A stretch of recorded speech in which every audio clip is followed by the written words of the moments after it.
ఈరోజు మోస్ట్లీ మనం ఏం చేస్తామంటే జావా స్క్రిప్ట్లో ఏ టాపిక్స్ ఉంటాయి, మనం ఏమేమి టాపిక్స్ కవర్ చేస్తాము, అవి మనకి ఇంటర్వ్యూలో ఎంతవరకు మనకు పనికొస్తాయి, తర్వాత రియల్ టైంలో మనం వర్క్ చేసేటప్పుడు వాటిని ఎలా వాడాలి, ఇవి రెండు మనకు అవసరం అన్నమాట. ఓకే, సో నాకు అర్థమైన ఇన్ఫర్మేషన్, నాకు అర్థమైంది దాని ప్రకారం ఇండియన్ ఇంటర్వ్యూస్ కానీ, అంటే మోస్ట్లీ ఇంటర్వ్యూస్ అన్నీ కూడా ఒక జేఎన్టీయూ ఎగ్జామ్ రాయడం లాంటివి అనమాట. అంటే ఏదో మన రెగ్యులర్ ఎగ్జామ్స్ రాసుకోవడం లాంటివి.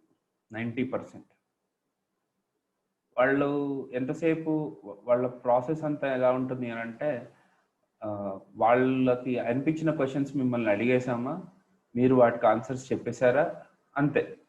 అంతకుమించి దాంట్లో మీ దగ్గర నుంచి రియల్ టైం వర్క్ ఉందా లేదా అని తెలుసుకోవడానికి పెద్దగా ఇంట్రెస్ట్ చూపించారు. కాకపోతే అన్ని ఇంటర్వ్యూస్ అట్లాగా ఉండవు. కొన్ని ఇంటర్వ్యూస్లో మాత్రం చాలా రియల్ టైంగా అడుగుతారు. అంటే ఇప్పుడు ఒక ఫీచర్ తీసుకుని దీన్ని మీరు ఎలాగా ఇంప్లిమెంట్ చేశారు అనేది కూడా మనకి మనం చెప్పాల్సి ఉంటుంది అన్నమాట. ఓకే, సో అలాగా మనం ఏ టాపిక్ తెలుసుకున్నా దాన్ని యాక్చువల్ యూస్ కేస్ ఎలా ఉంటుంది, దాన్ని రియల్ టైంలో మనం వర్క్ చేసేటప్పుడు దాన్ని ఎలా వాడాము, లేకపోతే ఎక్కడ వాడతాము అనేది మనం తెలుసుకుని ఉండాలి ముందుగా, రైట్? సో ఆబ్వియస్గా మనము we have to start from జావా స్క్రిప్ట్లో ప్రతి ఒక్క విషయం గురించి కూడా మనము చాలా జాగ్రత్తగా తెలుసుకోవాలి. సో ఫస్ట్ థింగ్ ఏంటంటే, ఈ జావా స్క్రిప్ట్లో డేటా టైప్స్ ఏమేమి ఉంటాయి, ఇవన్నీ అదంతా సోదిగా అనిపిస్తుంది అనమాట. ఫస్ట్ ఆఫ్ ఆల్ ఎట్లా అంటే, డేటా టైప్స్ ఇవన్నీ అవసరమా సార్ ఇప్పుడు ప్రస్తుతానికి మనము అడ్వాన్స్ టాపిక్స్ తెలుసుకోవాలి కదా అని అంటే కాదండి. బేసిక్గా డేటా టైప్స్లో వచ్చే ఎర్రర్స్ని బట్టే మనం యాక్చువల్గా ప్రాజెక్ట్స్ని తొందరగా కంప్లీట్ చేయగలుగుతాం. ఓకే, సో ఆబ్వియస్గా డేటా టైప్స్ని డిఫైన్ చేసే పద్ధతి కూడా మనకి తెలిసి ఉండాలి. ఫర్ ఎగ్జాంపుల్, ఊరికే ఒక చిన్న విషయం చెప్తాను. మీరు గిట్ హబ్లో ఏదన్నా కోడ్ చూడండి. Let us see the code. github.com. దీంట్లో ఏదైనా ఒక కోడ్ చూద్దాం. అఫ్ కోర్స్ ఇది నా కోడ్, దీన్ని వదిలేసేయండి. రియాక్ట్ హుక్స్ అని చెప్పి రియాక్ట్ హుక్స్ మీద ఏదో ప్రాజెక్ట్ ఒకటి చూద్దాం. రెసిపీ యాప్ రియాక్ట్ హుక్ అని చెప్పేసి ఎవరో డెవలప్ చేశారు. దాని కోడ్ ఇక్కడ ఉంది. అసలు దీని కోడ్ ఎట్లా ఉందో చూద్దాం ఒకసారి. దీంట్లో app.js ఒకటి ఉంది, అండ్ దీంట్లో app ID, app key, app recipe, ఇవన్నీ why did they define as a const? మీకు ఇక్కడ గెట్ రెసిపీస్ కానీ ఒక ఫంక్షన్ని కూడా ఒక కాన్స్ట్ గానే డిఫైన్ చేశారు. ఎందుకు కాన్స్ట్గా డిఫైన్ చేయాలి? అసలు కాన్స్ట్ ఏంటి, వేర్ ఏంటి, దీనికి ఆల్టర్నేట్స్ ఏంటి, ఇవన్నీ కూడా మనం తెలుసుకోవాలండి. అవి తెలుసుకోవడంతో పాటు వాటిని కాన్స్ట్గానే ఎందుకు డిఫైన్ చేశారు, అలాగే ఎందుకు చేయాలి అనే ఇన్ఫర్మేషన్ కూడా మనం తెలుసుకోవాలి. సో ప్రతి ఫండమెంటల్ని మనం చాలా డీటెయిల్డ్గా తెలుసుకోవాల్సిన అవసరం ఉంది. ఓకే, సో ఈ ప్రాసెస్లో మనకి చాలా కొత్త కొత్త పాయింట్స్ మనకి ఐడెంటిఫై అవుతాయి. లైక్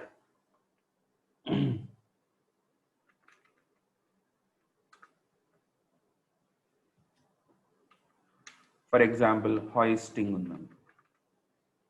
హాయిస్టింగ్ అంటే ఏంటి, మనం ఏ లెవెల్లో తెలుసుకుంటామని అంటే మెమరీ విషయంలో ఏం జరుగుతుంది, మెమరీలో ఏం జరుగుతుంది. ఇప్పుడు డెఫినేషన్స్ ఎంత భయంకరంగా ఉంటాయంటే, ఒక చిన్న విషయం చూపిస్తాను.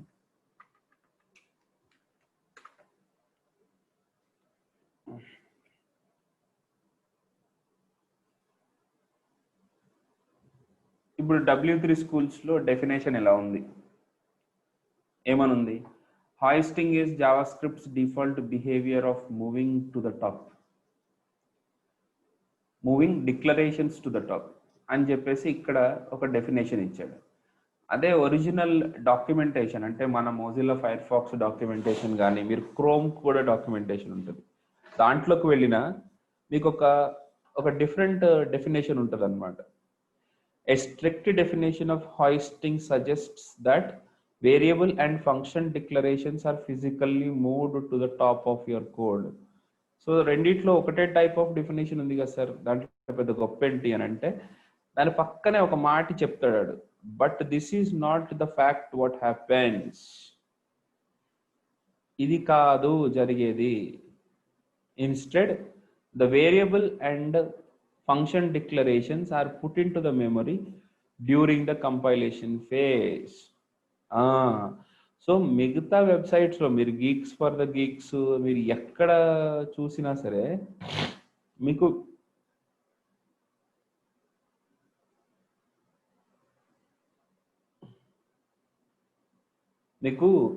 డెఫినేషన్ని కొద్దిగా ఈజీ సింప్లిఫై చేయడానికి చాలా చాలా చాలా ట్రై చేస్తూ ఉంటారనమాట. మెమరీ గురించి మాట్లాడరు. ఎందుకనంటే ఆ మెమరీ కాన్సెప్ట్స్ అన్నీ ఇక్కడ ఎక్స్ప్లెయిన్ చేయాలని చాలా టైం పడుతుంది. ఎగ్జాక్ట్లీ, అందుకని మనకి బేసిక్గా అంతంత ఎక్స్ప్లెయిన్ చేయరు వీళ్ళు. ఓకే, సో డెఫినెట్గా మీరు మంచి డాక్యుమెంటేషన్ చదవాలి. ఆ డాక్యుమెంటేషన్లో ఇచ్చిన డెఫినేషన్స్ అన్నీ మీరు ఐడెంటిఫై చేయాలి. అసలు ఏం జరుగుతుంది అనేది ఒక డిస్కషన్ జరగాలి మనకి.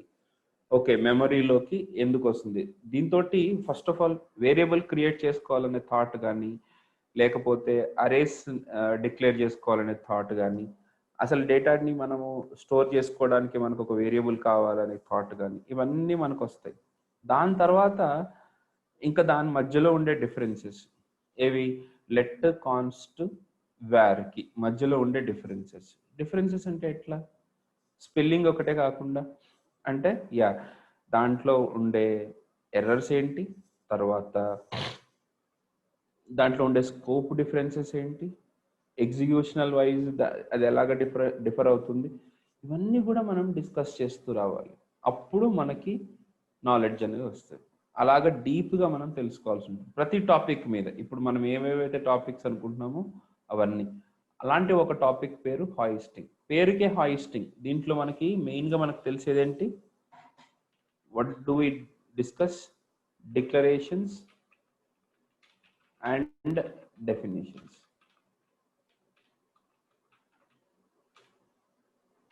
రెండోది ఆపరేటర్స్. ఆపరేటర్స్ గురించి కూడా మీరు చెప్తారా సార్ అంటే చెప్తాను నేను. ఎందుకనంటే రెండు స్ట్రింగ్స్ని యాడ్ చేసినప్పుడు ఏం జరుగుతుంది, రెండు నెంబర్స్ని యాడ్ చేసినప్పుడు ఏం జరుగుతుంది. మన జావా స్క్రిప్ట్ ఎంత తిక్కల పొంద జావా స్క్రిప్ట్ అంటే ఇది, నేను ఇక్కడ కన్సోల్లో రాస్తున్నానని ఫీల్ అవ్వకండి.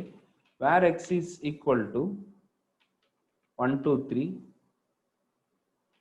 y is equal to 3 4 5. ఇప్పుడు నేను ఎక్స్ ప్లస్ వై అన్నాను అనుకోండి, నాకు అవుట్పుట్ ఏమొచ్చింది, 1 2 3 4 5 అనే అవుట్పుట్ వచ్చింది. ఓకే, ఇక్కడ ఏం జరిగింది, రెండు నెంబర్స్ కంకాటినేట్ అయింది. అదే ఇప్పుడు నేను విజువల్ స్టూడియో కోడ్ తీసుకుంటాను.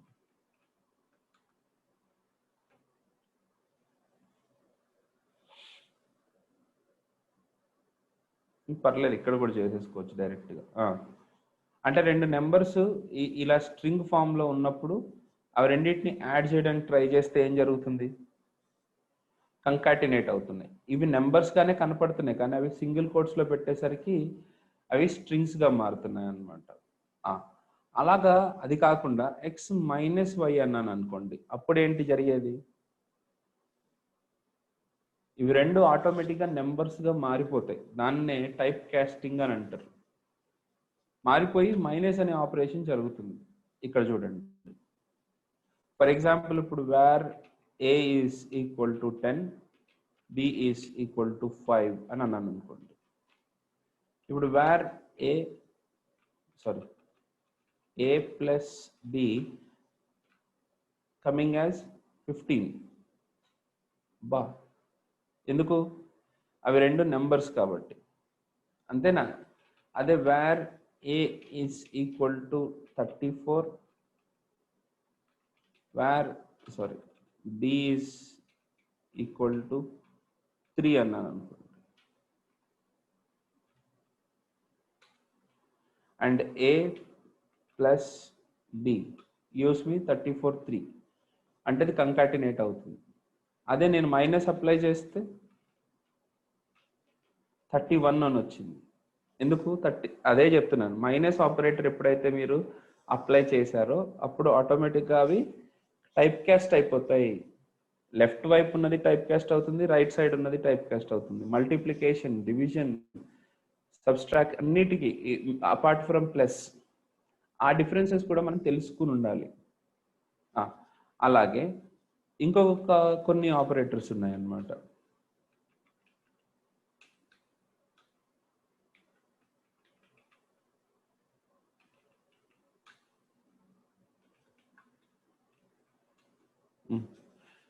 ఇంకా కొన్ని ఆపరేటర్స్ ఉన్నాయి. ఏంటి ఆపరేటర్స్ అని అంటే like question mark, colon, not equal to, ఇలాంటివి చాలా ఆపరేటర్స్ ఉంటాయి. వాటన్నిటి మీద మనము రియల్ టైంలో వర్క్ చేయాల్సి ఉంటుంది.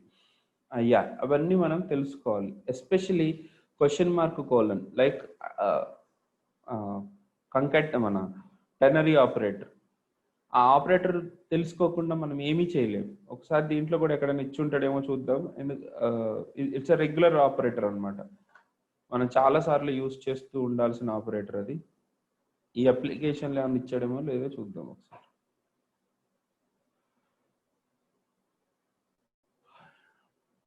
లేదు, ఇవ్వలేదు.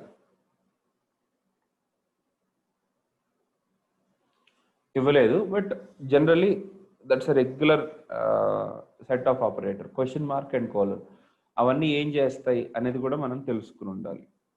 ఓకే, ఆపరేటర్స్ ఇంకా వెరైటీ ఆపరేటర్స్ ఉంటాయి. Double equal to, triple equal to, not equal to, not double equal to, ఇలాంటివన్నీ కూడాను మనం చెక్ చేసుకుంటూ ఉండాలి. అన్నీ ఇప్పుడు ఫర్ ఎగ్జాంపుల్ ఎంత అంటే కన్ఫ్యూజన్ అని కాదు, మిమ్మల్ని ఏదో కన్ఫ్యూజ్ చేస్తున్నాను నేను చెప్పట్లేదు. where A is equal to 123, B is equal to 123. ఇప్పుడు A and B are equal అంటే A double equal to B అని అంటే ఈక్వల్ అని చెప్తుంది, ట్రూ అంటుంది. A triple equal to B అంటే ఫాల్స్ అని అంటుంది. అలా సో డబుల్ ఈక్వల్ టుకి ట్రిపుల్ ఈక్వల్ టుకి డిఫరెన్స్ ఏంటి ఫస్ట్ ఆఫ్ ఆల్. ఓకే, అలా ఆపరేటర్స్ మీద కూడా మనము చాలా వర్కౌట్ చేయాల్సి ఉంటుంది. Right, next. So that is about your operators. Operators తర్వాత మనం తెలుసుకోవాల్సింది statements. So statements, blocks,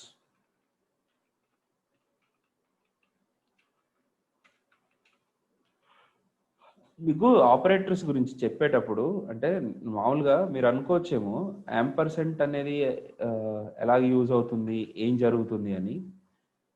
sir, ఈ ఆపరేటర్స్ని బేస్ చేసుకునే మనము రియాక్ట్లో చాలా కోడ్ రాస్తాం అనమాట. ఎస్పెషల్లీ మీరు రియాక్ట్ వాళ్ళు అయితే మాత్రం ఖచ్చితంగా ఆపరేటర్స్ని బాగా తెలుసుకోవాల్సి ఉంటుంది. యాంపర్సెంట్, ఇప్పుడు నాకు 3 స్టేట్మెంట్లు ఉన్నాయి అనుకోండి. Statement 1, 2, 3 okay. For example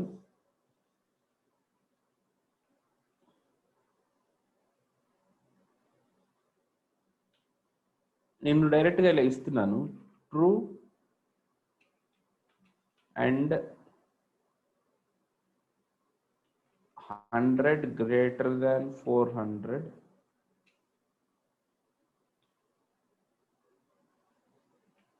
and sorry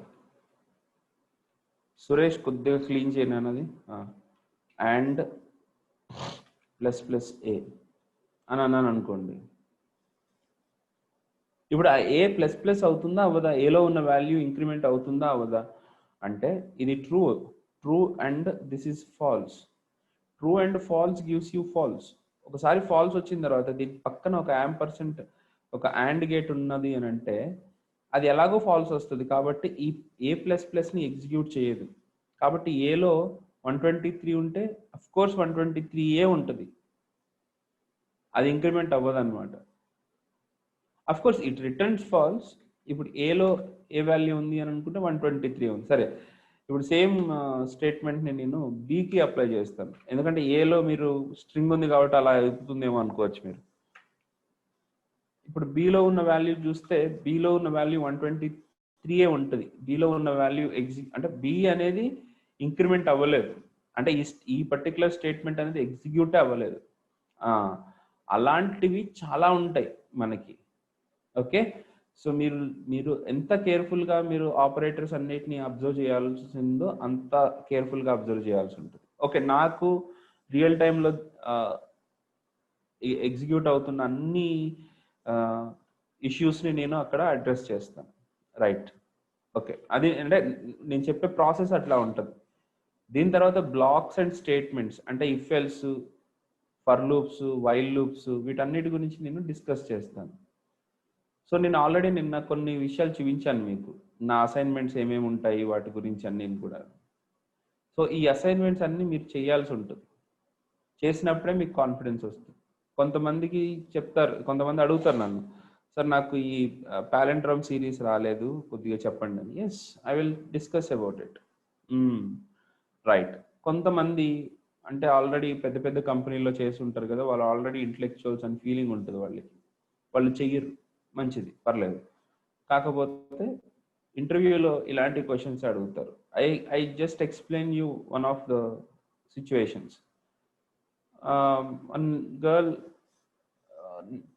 టీసీఎస్లో కదా, ఇన్ఫోసిస్లోనే వర్క్ చేస్తుండే, తనకి బాగా తెలుసు అనే కాన్ఫిడెన్స్ బాగానే ఉండే, మంచిదే, ఎవరు కాదన్నారు కాన్ఫిడెన్స్ ఉంటే. కానీ నేను చెప్పిన ఈ లూప్స్ కానీ ఈ నెంబర్ సిరీస్ కానీ ఏది చేయలేదు. చేయకుండా మీరు తొందరగా రియాక్ట్ చెప్పండి సార్ అన్నట్టు మాట్లాడేది. మంచిది, కానీ నేను అలా ఎందుకు ఒప్పుకుంటాను? నా ఫ్లో నేనే ఉంటాను. ఓకే, కరెక్ట్గా ఒక 15 to 20 days తర్వాత షీ అపాలజైజ్డ్ మీ. ఎందుకు అంటే, మీరు చెప్పింది నేను సరిగ్గా వినలేదు సార్, నాకు నిన్న పాస్కల్ ట్రయాంగిల్ కోడ్ రాయమన్నాడు in JavaScript by using state అని. రియాక్ట్లో ఉన్నవన్నీ నాకు అర్థమైంది, నాకు రియాక్ట్లో ఎలా రాయాలని, కానీ పాస్కల్ ట్రయాంగిల్ లాజిక్ గుర్తు రాలేదు.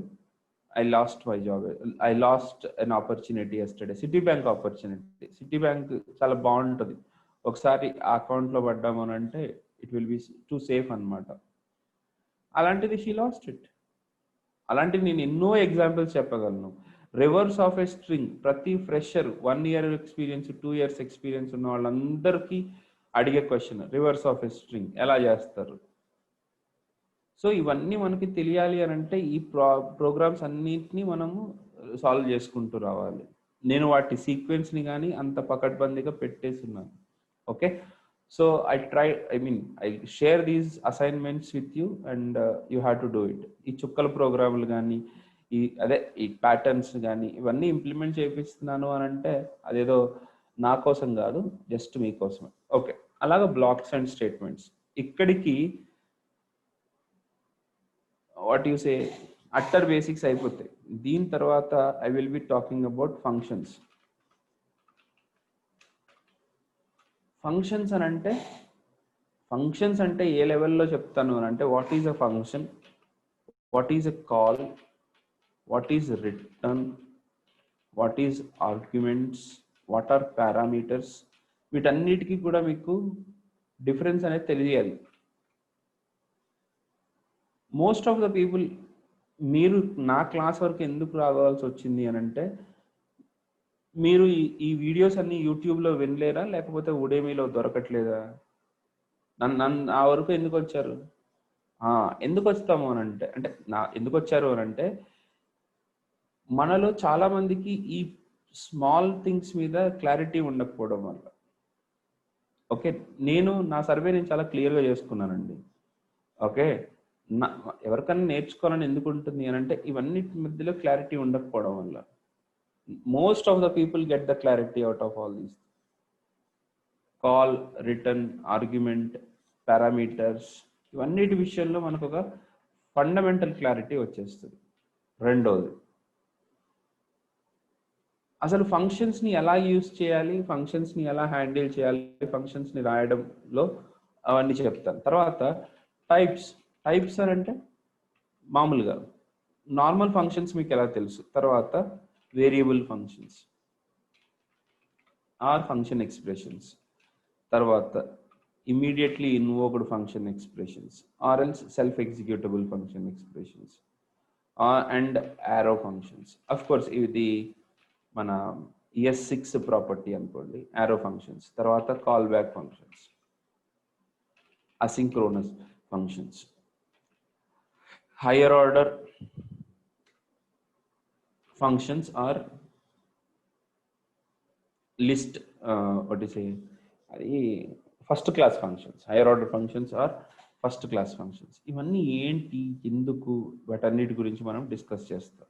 ఎస్, ఈ పర్టికులర్ పాయింట్స్ డిస్కస్ చేసేటప్పుడు సార్ నా క్లాస్ మొత్తానికి, నా కోర్స్ మొత్తానికి ఏదైనా మీరు టాప్ మోస్ట్ వాల్యుబుల్ థింగ్ ఏదైనా చెప్పండి అని అంటే ఈ టాపిక్ అనమాట, ఫంక్షన్స్. 2 రోజులు చెప్తాను అనుకుంటా, నాకు తెలిసి 2 రోజులు 3 రోజులు చెప్తాను. ఈ పర్టికులర్ టాపిక్ని మాత్రం ఎట్టి పరిస్థితుల్లో మిస్ అవ్వకండి. ఓకే, తర్వాత దీని తర్వాత టైప్స్ ఆఫ్ ఫంక్షన్స్ అయిపోయిన తర్వాత స్కోప్ ఎట్లాగా బిహేవ్ చేస్తుంది, దాని లైఫ్ టైం ఏంటి,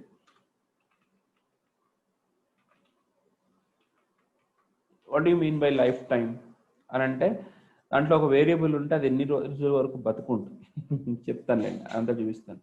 సో ఈ ప్రాసెస్లోనే మనకి అర్థమయ్యేది క్లోజర్. క్లోజర్స్ అంటే ఏంటి, ఇక్కడ నేను ప్రాక్టికల్గా క్లోజర్ అంటే ఏంటో చూపించేసి తర్వాత మనము ఇంకా కొద్దిగా అడ్వాన్స్ టాపిక్స్ నేర్చుకున్న తర్వాత, డామ్ నేర్చుకున్న తర్వాత రియల్ టైంలో క్లోజర్ ఎలాగ ఉపయోగపడుతుంది, దాన్ని ఎక్కడెక్కడ వాడతారు అనేది కూడా నేను మీకు చేసి చూపిస్తాను. ఓకే, 5th అట్లా ఫంక్షన్స్ అనేది. ఫంక్షన్స్లోనే ఇంకొక కాన్సెప్ట్ ఉంది, ఆబ్జెక్ట్ ఓరియంటెడ్ జావా స్క్రిప్ట్. ఏంది అంటే మీకు కన్స్ట్రక్టర్ ఫంక్షన్స్ అని అంటారు. తర్వాత ప్రోటోటైప్స్, ఇవన్నీ ఆబ్జెక్ట్ ఓరియంటెడ్ వేలో ఏమేమి ఉన్నాయో అన్ని. తర్వాత దీంట్లోని న్యూ కీవర్డ్ వస్తుంది, దిస్ కీవర్డ్ వస్తుంది. తర్వాత మీకు బైండ్, అప్లై, వీటన్నిటి గురించి మీకు ఒక క్లారిటీ వస్తుంది. కాల్, ఆఫ్ కోర్స్ కాల్, ఇదంతా అవి ఆబ్జెక్ట్ ఓరియంటెడ్ జావా స్క్రిప్ట్కి సంబంధించిన ఫీచర్స్. అయితే ఇప్పుడు యాక్చువల్గా ఈ కన్స్ట్రక్టర్ ఫంక్షన్స్ అవసరం లేదు అని అనుకునేవాళ్ళం ఇంతకుముందు మేము, కానీ రియాక్ట్ ఈజ్ గోయింగ్ బ్యాక్వర్డ్స్. అంటే ఎట్లా అంటే ఇంతకుముందు క్లాస్ కాంపోనెంట్స్ని బాగా ఎంకరేజ్ చేసేది, ఇప్పుడు ఖచ్చితంగా మీరు ఫంక్షనల్ కాంపోనెంట్స్ రాస్తేనే బాగుంటుంది అని చెప్తుంది. అంటే నార్మల్ జావా స్క్రిప్ట్లోనే మనం రియాక్ట్ మొత్తం కంప్లీట్ చేసుకునేలాగా మనల్ని రీడైరెక్ట్ చేస్తుంది. ఇవన్నీ కూడా మనము ఆబ్జెక్ట్ ఓరియంటెడ్ జావా స్క్రిప్ట్లో మనం తెలుసుకుంటాం, రైట్? తర్వాత వాటి గురించి ఇంకా మనం డీటెయిల్గా తెలుసుకుందాం. పాలిమార్ఫిజం ఇవన్నీ ఎట్లా జరుగుతాయి అంటే ఏంటి అనేది మనం తెలుసుకుందాం, బట్ అదైతే ముఖ్యం. ఎస్, తర్వాత ఆబ్జెక్ట్స్ అంటే ఏంటి, right? Jason Java script object notation. అంటే నార్మల్ ఆబ్జెక్ట్స్ ఎలాగా ఉంటాయి, వాటిని ఎలా యాక్సెస్ చేసుకోవాలి, వాటిని ఆబ్జెక్ట్ లిటరల్స్ అని ఎందుకు అంటాము, అవన్నిటిని గురించి మనం డిస్కస్ చేస్తాం. తర్వాత ఎరేస్ అనేవి ఆబ్జెక్ట్స్ సార్ అంటే ఎందుకు ఆబ్జెక్ట్స్ అనేది మీరు అప్పుడు తెలుసుకుంటారు. Erase, strings, date. కానీ ఇప్పుడు నేను అరేస్ కాకుండా స్ట్రింగ్స్, డేట్, రెగ్యులర్ ఎక్స్ప్రెషన్స్ వీటి మీద నేను కొద్దిగా లైట్గానే చెప్తాను. మీరు కొద్దిగా రీసెర్చ్ చేయాల్సి ఉంటుంది వీటిలో డీప్గా వెళ్ళి. ఆల్రెడీ ఇక్కడికే మీరు ఎగ్జాస్ట్ అయిపోయి ఉంటారు జావా స్క్రిప్ట్ మీద. ఓకే, బోల్డ్ అంత ట్రావెల్ చేసేసి ఉంటారు మీరు అప్పటికే. సో మీకు చిరాకు వస్తుంది, బట్ ఎస్ తప్పదు మరి. ఓకే, నేను చేశాను అరే చాలా నీడ్ కాబట్టి నేను చాలా డీటెయిల్గా చెప్తాను. దాంట్లో చాలా ఫంక్షన్స్ ఉంటాయి మెయిన్గా, వాటన్నిటిని మీరు ఎగ్జిక్యూట్ చేసి చూడాలి. దీని తర్వాత మెయిన్గా మనం తెలుసుకోవాల్సింది డామ్ అండ్ విండో ఆబ్జెక్ట్ గురించి తెలుసుకుంటాం. తర్వాత event handling. What a wonderful topic. ఇవన్నీ మనం ఐడెంటిఫై చేసిన తర్వాతే ఈవెంట్ హ్యాండ్లింగ్లోనే మనం ఆ స్కోప్, క్లోజర్ గురించి కూడా ఇంకా డీటెయిల్డ్గా డిస్కస్ చేస్తాం. అప్పటికి మనకు ఓవరాల్గా మనం రెడీ అయిపోయి ఉంటాం అనమాట. అంటే అంటే మనం ఏం చేయబోతున్నాం మన ఫ్యూచర్లో అనే క్లారిటీ మనకు వచ్చేస్తుంది. పక్క పక్క ఆ లెవెల్ క్లారిటీ వచ్చేస్తుంది మనకి. మన ఆలోచన ప్రాసెస్ అనేది మారుతుంది. అఫ్ కోర్స్ దీంట్లో కూడా ఉన్నారు, నేను వాళ్ళని కూడా ఇంటర్వ్యూ చేసి చెప్పొచ్చు, డెఫినెట్గా చెప్పగలను నేను. మీ థాట్ ప్రాసెస్ అనేది ఆ స్టేజ్కి వచ్చేసరికి మారిపోతుంది. మనం ఎలా చేయాలి, మనకి ఏం అప్రోచ్ ఉండాలి అనేది అంతా కూడా మనము ఆ టైంకి వచ్చేసరికి క్లారిటీ వచ్చేస్తుంది. ఓకే, అలాగా 7th టాపిక్ వచ్చేసి అజాక్స్. ఏంది అజాక్స్ అని అంటే అసింక్రోనస్ జావా స్క్రిప్ట్ అంటే like XML, HTTP request use చేసి మన API కాల్స్ ఎలా చేస్తాం, వచ్చిన వాటిని ఎలా హ్యాండిల్ చేస్తాం, పోస్ట్ రిక్వెస్ట్ ఎలా పంపిస్తాం, పుట్ రిక్వెస్ట్ ఎలా పంపిస్తాం, గెట్ రిక్వెస్ట్ ఎలా పంపిస్తాం, నార్మల్ ఫామ్స్కిను అజాక్స్ కాల్స్కి ఉన్న డిఫరెన్స్ ఏంటి, ఈ విషయాలన్నీ మీరు ఈ XML HTTP రిక్వెస్ట్ ఆబ్జెక్ట్లో తెలుసుకుంటారు. తర్వాత ఫెచ్ మెథడ్ యూస్ చేసి మనం రిక్వెస్ట్ ఎలా పంపించవచ్చు, రెస్పాన్స్ ఎలా తెచ్చుకోవచ్చు, ఇవన్నీ కూడా మనం అజాక్స్లో కవర్ చేస్తాం. దీని తర్వాత as a part of Java script అనుకోండి, లేకపోతే ఎక్కువ సబ్ హెడ్డింగ్స్ పెడితే మీకు బాగుంటుంది అయితే ES6, 7, 8 అని అనుకోండి. సో ES6, 7, 8లో కూడా మనం చాలా టాపిక్స్ కవర్ చేస్తాం, లైక్ డీస్ట్రక్చరింగ్. ఓకే, దీని తర్వాత మెయిన్గా డీస్ట్రక్చరింగ్, ఎందుకంటే డీస్ట్రక్చరింగ్ లేకుండా జావా స్క్రిప్ట్ కాదు, రియాక్ట్ అప్లికేషన్స్లో మీ పప్పులు ఏమి ఉడుకు. ఆల్రెడీ ఇక్కడ డెక్లరేషన్స్లోనే నేను లెట్ కాన్స్ట్ గురించి నేను మాట్లాడేస్తాను. తర్వాత ఆబ్జెక్ట్స్ చెప్పేటప్పుడు కూడా లెట్ కాన్స్ట్ గురించి నేను మాట్లాడతాను. స్కోప్ గురించి ఏ టాపిక్లోనైనా స్కోప్ గురించి మాట్లాడుతూనే ఉంటాను అట్లా. దీని తర్వాత arrow functions or lambda functions తెలుస్తుంది. దీంట్లో మళ్ళీ స్కోప్ పర్స్పెక్టివ్లో ఎలా ఉంటుంది. తర్వాత క్లాస్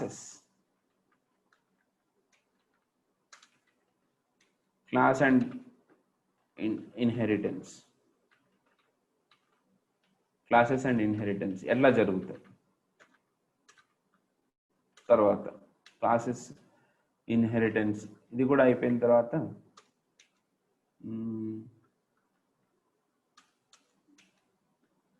ఒకసారి చూద్దాం.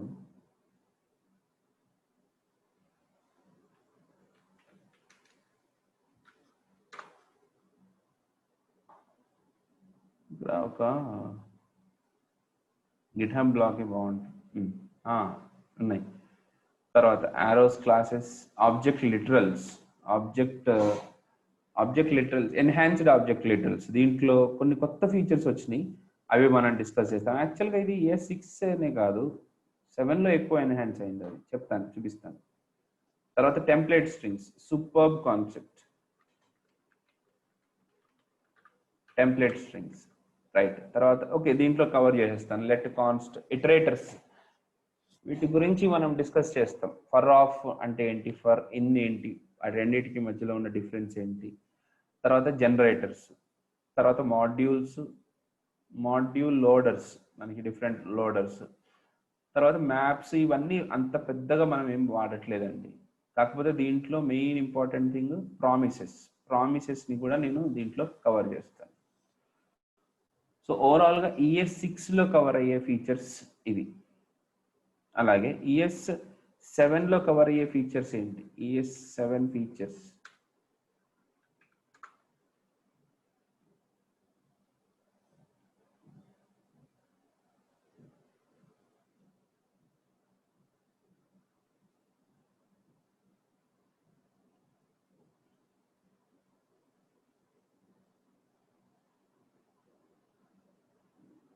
ఆల్మోస్ట్ అన్నీ చెప్తాము, కానీ ES7లో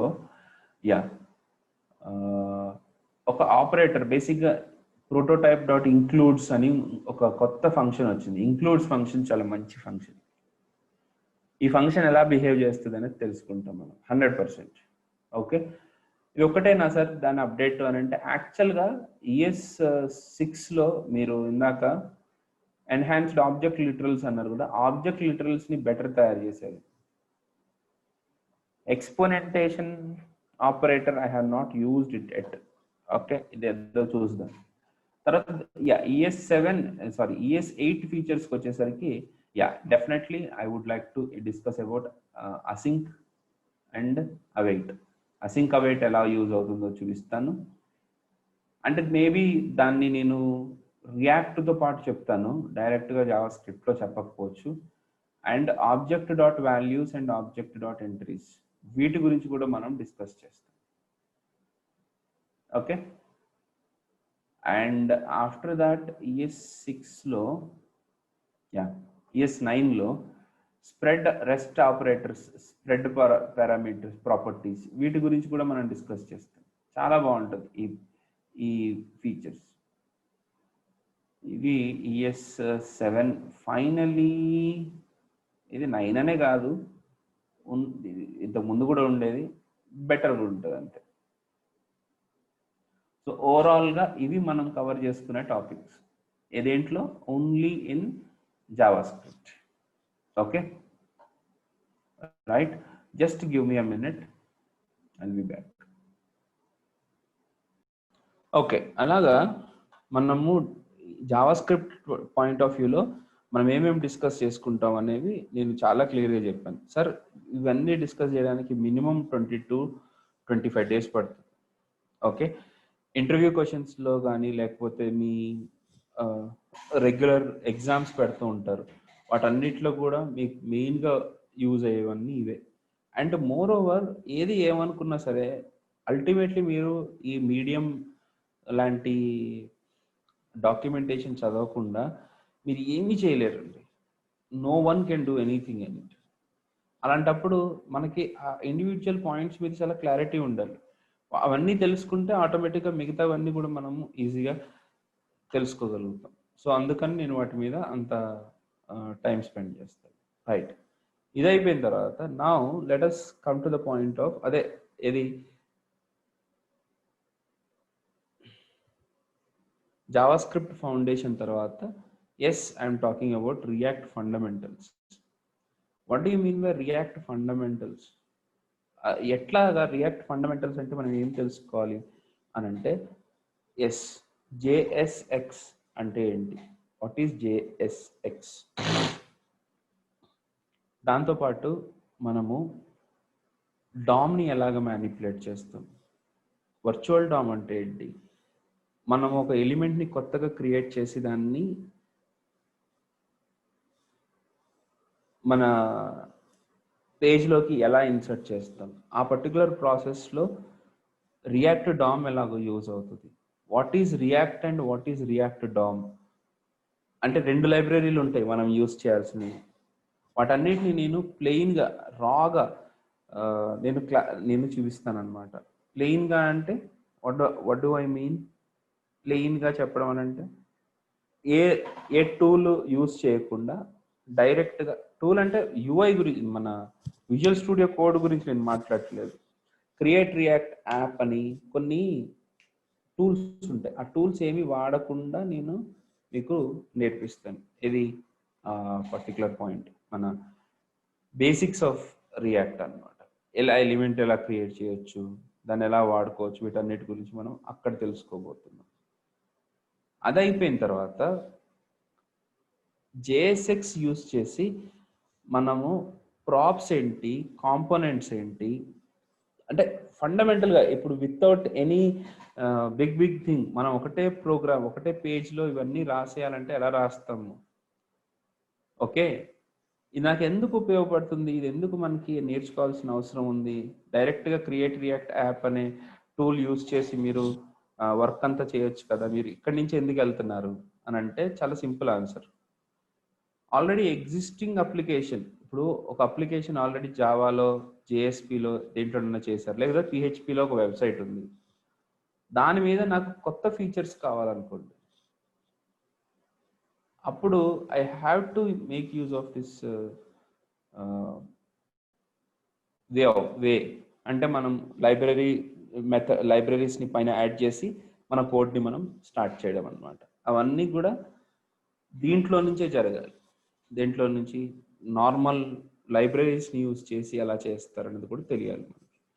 ఓకే, మీరు సేల్స్ ఫోర్స్ కొంతమంది ఆల్రెడీ వర్కింగ్లో ఉంటారు, వాళ్ళకి ఎస్పెషలీ అప్రోచ్ చాలా అవసరం అవుతుంది, సేల్స్ ఫోర్స్ పీపుల్ కానీ ఇట్లాంటి అన్నీ. నెక్స్ట్ దీని తర్వాత ఈవెంట్ హ్యాండ్లింగ్.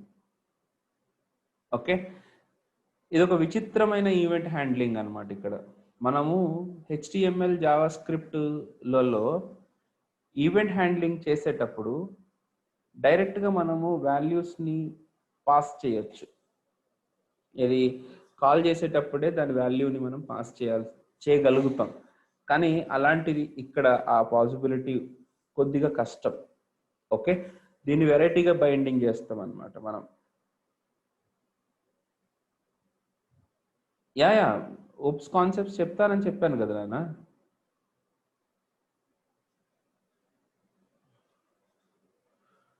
ఓప్స్ కాన్సెప్ట్స్ అంటే ఆబ్జెక్ట్ ఓరియంటెడ్ జావా స్క్రిప్ట్లో మీకు ఆ పాలిమార్ఫిజం అంటే ఏంటి, ఇన్హెరిటెన్స్ అంటే ఏంటి, ఇవన్నీ చెప్తాను. ఓకే, డౌట్స్ కోసం మీకు ఇస్తాను time, give me a minute. తర్వాత React is a unidirectional data binding అనమాట. మీకు డేటా బైండింగ్ యూనిడైరెక్షనల్గా ఉంటుంది, అంటే పైనుంచి కిందకి డేటా ఫ్లో అవుతూ ఉంటుంది. అలాంటిది మనము అంటే కింద కాంపోనెంట్స్ అంటే ఇప్పుడు ఫర్ ఎగ్జాంపుల్ ఇప్పుడు ఈ అప్లికేషన్ ఉందనుకోండి, let me take the annotations. ఇది ఒక అప్లికేషన్ అనుకోండి, ఏది మీరు స్క్రీన్ మీద చూస్తుంది అదే మన పవర్ పాయింట్ అనేది ఒక అప్లికేషన్ అనుకోండి.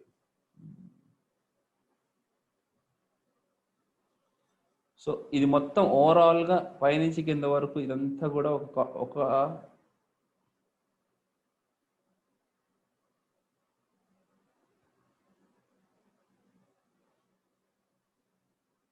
ఇదంతా కలిపి ఒక కాంపోనెంట్ మొత్తం ఓవరాల్గా. తర్వాత ఇది ఒక కాంపోనెంట్, ఇలా డివైడ్ చేసుకుంటుంది అనమాట. ఏది మీ రియాక్ట్ అప్లికేషన్, ఇది ఒక కాంపోనెంట్. తర్వాత ఇది సపరేట్గా కాంపోనెంట్ ఒకటి. తర్వాత ఇది మొత్తం ఒక component. At the same time ఈ పైన ఇక్కడ కనపడుతుంది చూసారా, ఈ స్కేల్, ఈ పైన ఒక హారిజాంటల్ కాంపోనెంట్ సపరేట్గా, ఇది లోవర్ కేస్ కాంపోనెంట్, దీని మధ్యలో ఇక్కడ డిస్ప్లే అవుతుంది ఒక సపరేట్ కాంపోనెంట్. ఇలాగ కాంపోనెంట్స్గా డివైడ్ చేసుకుంటుంది. సో పైనుంచి కిందకి అని అంటే, పైనుంచి అంటే డేటా మీరు జనరల్గా టాప్ లెవెల్ కాంపోనెంట్లో మనం డేటాని మెయింటైన్ చేసుకుంటాం. అక్కడి నుంచి డేటా ఇక్కడికి రావాలనుకోండి,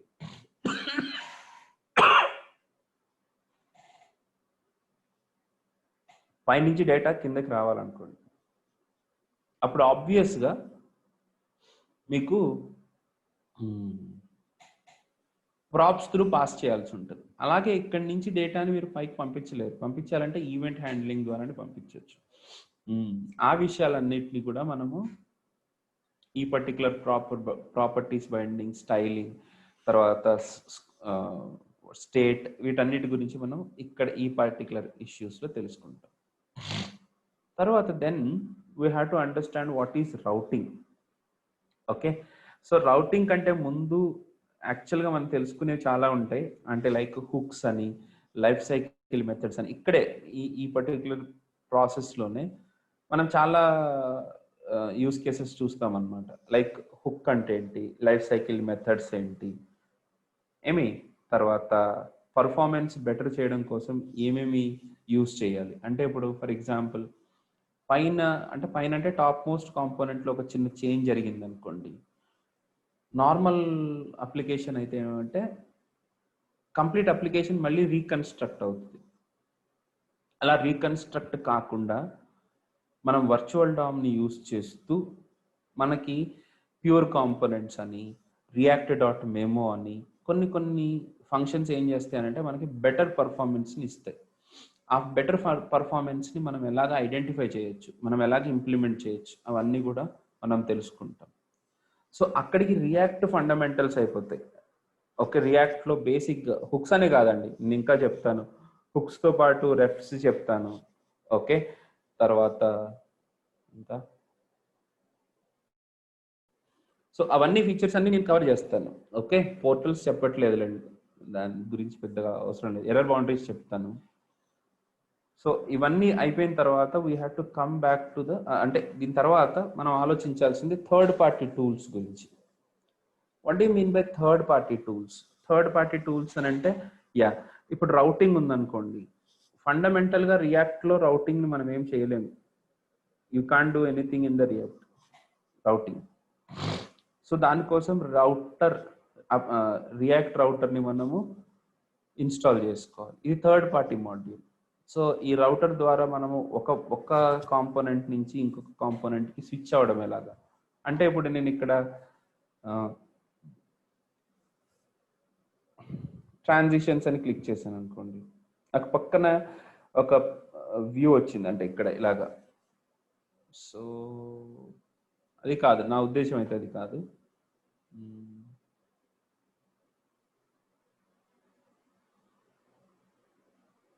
ఇది కూడా ఇక్కడ రౌటింగ్ ఏం వాడట్లేదు, ఎందుకంటే వీళ్ళు చెప్తాను.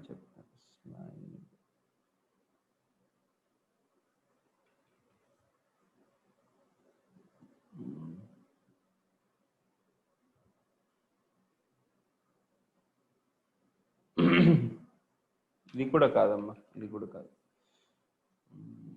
ఎలా తీసుకురాను. ఓకే, ఇక్కడ కనపట్లేదు, కానీ రౌటింగ్ అంటే ఏంటో చూడండి. ఇప్పుడు నేను ఇక్కడ స్టార్డ్ మీద క్లిక్ చేశాను అనుకోండి, నాకు రెండు వేరు ఫైల్స్ వచ్చినాయి, అంటే వేరే కాంపోనెంట్ అనేది ఇక్కడ లోడ్ అయింది. మై డ్రైవ్ మీద క్లిక్ చేసినప్పుడు వేరే కాంపోనెంట్ అనేది లోడ్ అయింది. అదే సెట్టింగ్స్ మీద క్లిక్ చేసినప్పుడు నాకు అఫ్ కోర్స్ వేరే ఏదో లోడ్ అయిందిలే.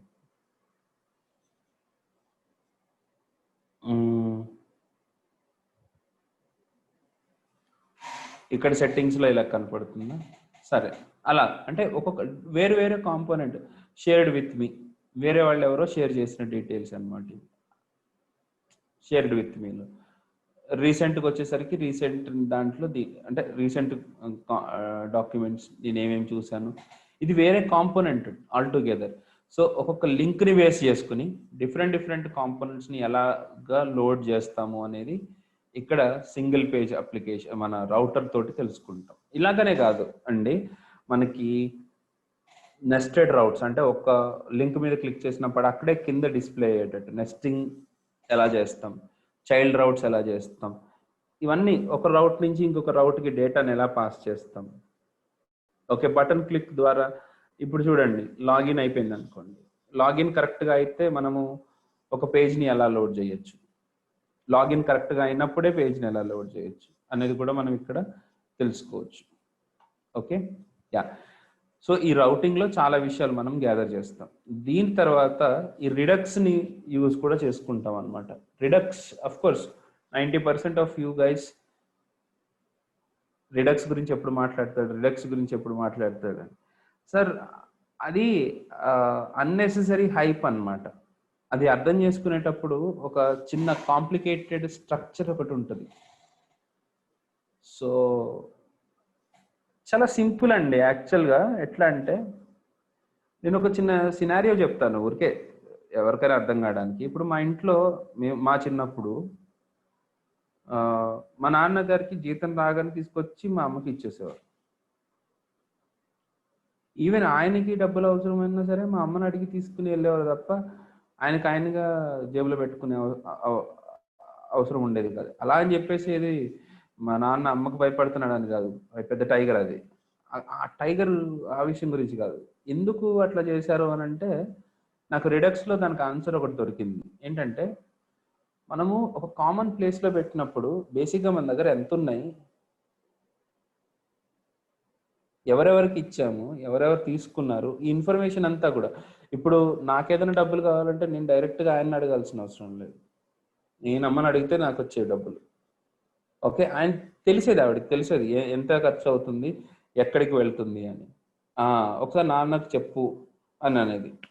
సో డబ్బులు కావాలంటే నేను నాన్న అడిగి ఆయన అమ్మకి చెప్తే అప్పుడు అమ్మ నాకు డబ్బులు ఇచ్చేది అనమాట. ఒక ప్రొసీజర్ క్రియేట్ చేసుకుంటే బాగుంటుంది కదా. అట్లా కాకుండా ఎవరి కాళ్ళకి డబ్బులు మనము ఒక చోట పెట్టేసాం అనుకోండి, ఎవరి కాళ్ళకి తీసుకుంటూ ఉంటే దానికి ఒక స్ట్రక్చర్ ఉంటుంది అంటారా, ఒక పద్ధతి అనేది ఉంటుందా? రైట్.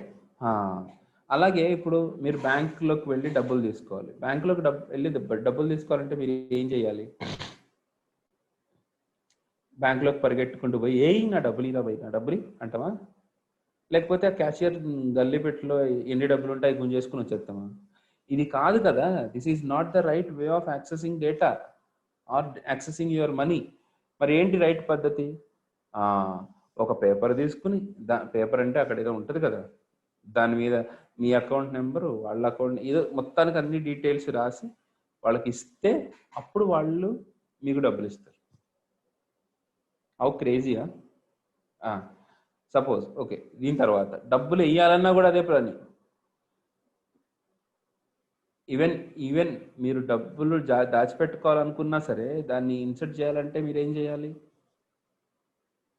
ఒక పేపర్ తీసుకుని దాని మీద ఎన్ని డిపాజిట్ చేస్తున్నాము, దాని డెనామినేషన్స్ ఏంటి, ఇవన్నీ కూడా మీరు అప్లై చేయాలి కదా.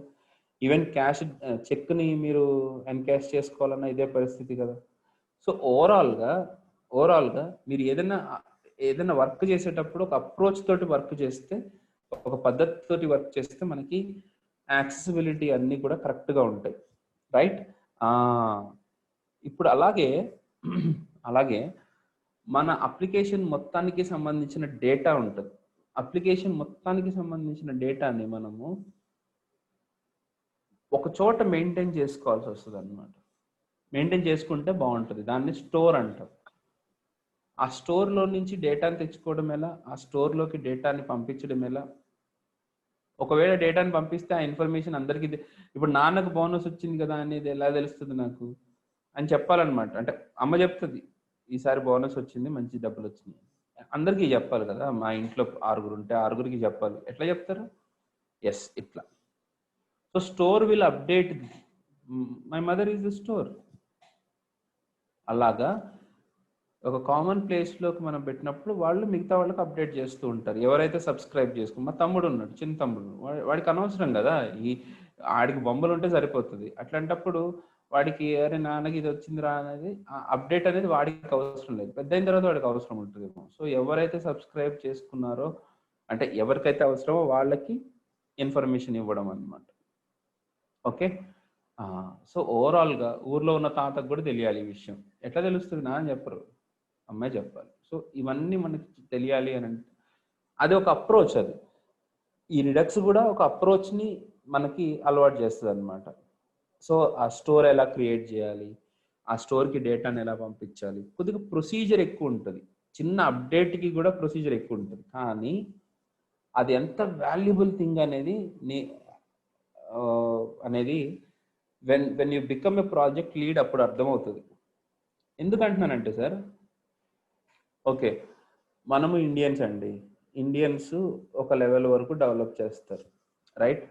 సడన్గా మీకు ఒక ప్రాజెక్ట్ ఇచ్చి ప్రాజెక్ట్ ఆర్కిటెక్చర్ మీరే చేయండి అని అన్నారు అనుకో,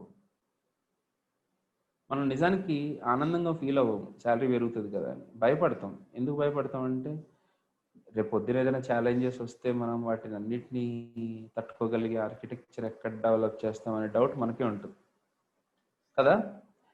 నేను జావాలో చాలా ఇబ్బంది పడ్డాను, అట్లా పిహెచ్పిలో చాలా ఇబ్బంది పడ్డాను. నాకు ఏ ఫ్రీలాన్సింగ్ వర్క్ వచ్చి మీరు మొత్తం మీరే చేయాలి అని స్క్రాచ్ నుంచి అన్నా సరే, ఒక 30 to 40% of the time I failed, లిటరల్గా I failed in that process. కానీ నాకు ఎప్పుడైతే ఈ స్ప్రింగ్, ఈ హైబర్నెట్, తర్వాత Spring Boot, of course Spring Boot is not a big deal, Hibernate, especially Hibernate కానీ స్ప్రింగ్ కానీ, ఈ ఆర్కిటెక్చర్ ఎప్పుడైతే వచ్చిందో, ఎస్పెషల్ ఈవెన్ సర్వ్లెట్స్ జేఎస్పీస్లో కూడా ఒక లెవెల్ ఆర్కిటెక్చర్ ఉంది. అలాగే జెండో ఫ్రేమ్ వర్క్ వచ్చినప్పుడు, ఎంబీసీ ఆర్కిటెక్చర్ వచ్చినప్పుడు, ఇప్పుడు యాంగులర్ ఫ్రేమ్ వర్క్లు, రియాక్ట్ ఫ్రేమ్ వర్క్లలో రీడక్స్, ఫార్మ్, ఇవన్నీ ఉన్నప్పుడు మన అప్లికేషన్ స్ట్రక్చర్ మరీ గొప్పగా కాకపోయినా ఫెయిల్ అవ్వదు. అప్లికేషన్ ఫెయిల్ అవ్వదు 100%.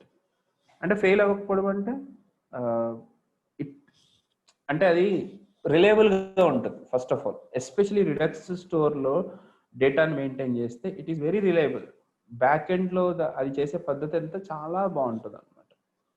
సో వాటన్నిటి ఇంపార్టెన్స్ అనేది నేను చెప్తూ ఉంటాను. ఓకే, ఎలా చేయాలి? సో నేను ఎప్పుడు కూడా ఇదొక మా సినిమాలో గ్రాఫిక్స్ ఉన్నాయి, అద్భుతాలు చూపిస్తున్నాం, ఓ నాది ఇంత చేసేస్తాను అంత చేసేస్తాను అని చెప్పినట్టు రిడక్స్ చెప్తాను. రిడక్స్ చెప్పడం ఏంటి, రిడక్స్ థంక్ కూడా చెప్తాను. అసింక్రోనస్ రిడక్స్ ఎలాగా హ్యాండిల్ చేస్తారో చెప్తాను. బెస్ట్ ప్రాక్టీసెస్ అన్నీ చెప్తాను. కానీ ఇదే నా బెస్ట్ అని అంటే మాత్రం నేను ఒప్పుకోను.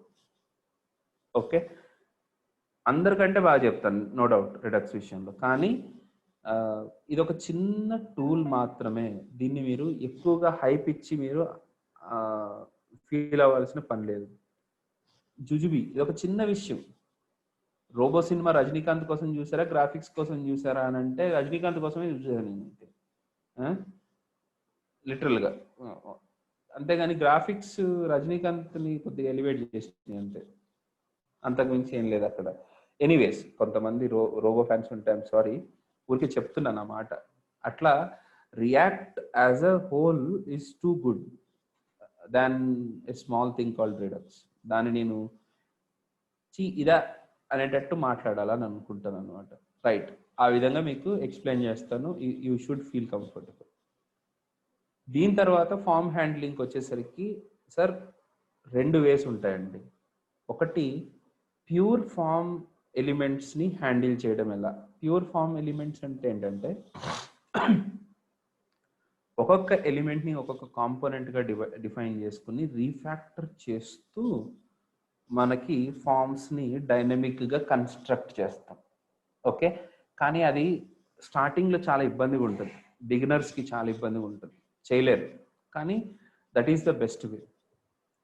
అది కాకుండా మనకి హుక్ ఫామ్స్ అని చెప్పేసి ఒక అప్రోచ్ ఉంది రియాక్ట్లో. రియాక్ట్ హుక్ ఫామ్స్, ఫార్మిక్ అని చెప్పేసి ఇంకొక మెథడ్ కూడా ఉంది, కానీ దాని బదులు నేను హుక్ ఫామ్స్నే వాడుతున్నాను.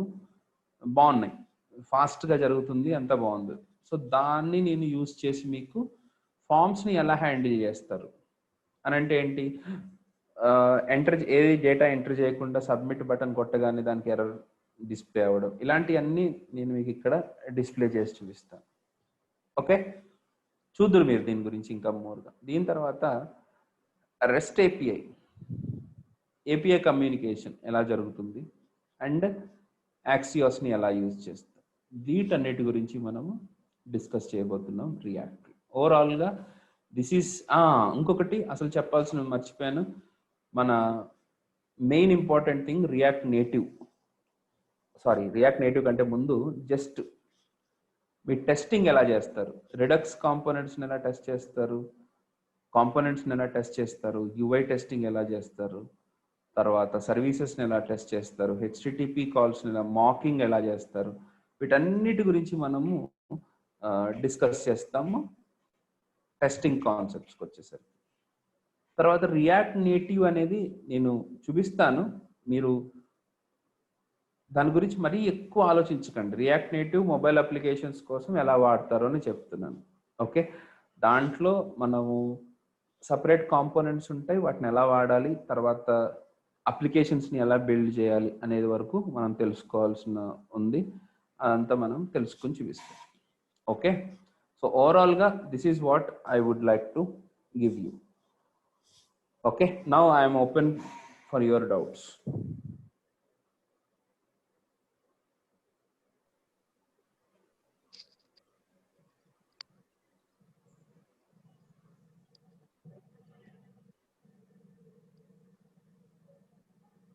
Sir, good morning, sir. చెప్పండి మా. I'm Shravani, sir. Hi Shravani. Yeah, sir. Hi, sir. నేను PHP డెవలపర్గా చేస్తున్నా సార్. ఆల్మోస్ట్ 2 years ఎక్స్పీరియన్స్ ఉంది. ఓకే, సో నేను నెక్స్ట్ ఏదైనా ఫ్రేమ్ వర్క్ అనుకున్నాను, బట్ ఇప్పుడు యాంగులర్ రియాక్ట్ కొంచెం బాగా డిమాండ్ ఉంది కదా అని ఇది చూస్ చేసుకుందాం అనుకుంటున్నాను. సో అది ప్లస్ అవుద్దా సార్, లేకపోతే PHP రిలేటెడ్ ఫ్రేమ్ వర్క్ వెళ్తే బాగుంటుందా? నేను కొంచెం డైలమాలో ఉన్నా. లేదండి, అసలు PHP రిలేటెడ్ ఫ్రేమ్ వర్క్ లో ఇప్పుడు మీరు జెండ్ సర్టిఫికేషన్ చేసిన పెద్ద యూజ్ ఏం లేదు. అంటే ఇప్పుడు నేను PHP అంటే ఈ ఎక్స్పీరియన్స్ కన్సిడర్ చేస్తారా సార్? నన్ను మళ్ళీ ఫ్రెషర్ లా చూస్తారా ఇందులో రియాక్ట్? ఎక్కడ చేశారు మీరు PHP? నేను ఇక్కడ బంజారా హిల్స్ లో చేస్తున్నా సార్, వెబ్ ల్యాబ్స్ లో. ఎన్ని రోజుల నుంచి, ఎన్ని సంవత్సరాల నుంచి? 2 years అవుతుంది సార్, ఇంకొక నవంబర్ వస్తే 2 years అవుద్ది. No thought, no problem at all.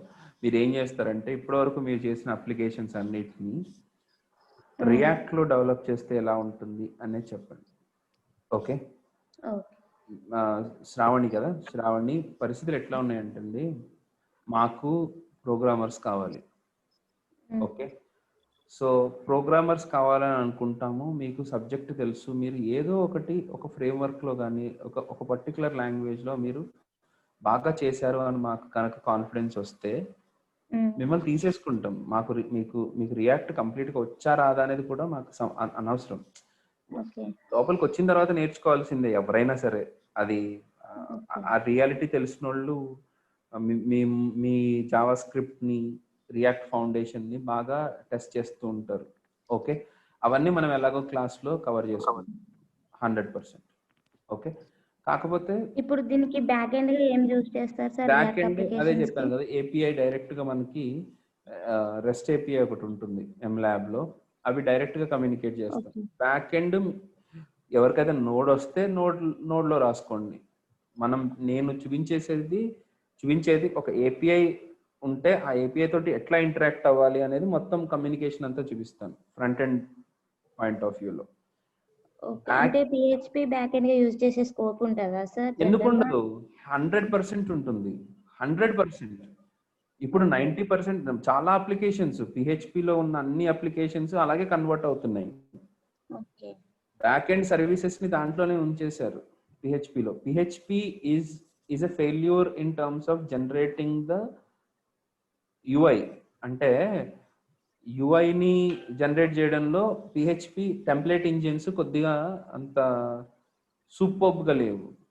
Okay, అలా అని చెప్పేసి PHP బ్యాడ్ కాదు, కానీ బ్యాక్ ఎండ్లో డేటాని మన మోంగోడిబిలోంచి కానీ లేకపోతే MySQL నుంచి కానీ డేటాని ఫెచ్ చేసి మీకు రిటర్న్ చేయడం అనే కాన్సెప్ట్లో PHP is very much equivalent to Java.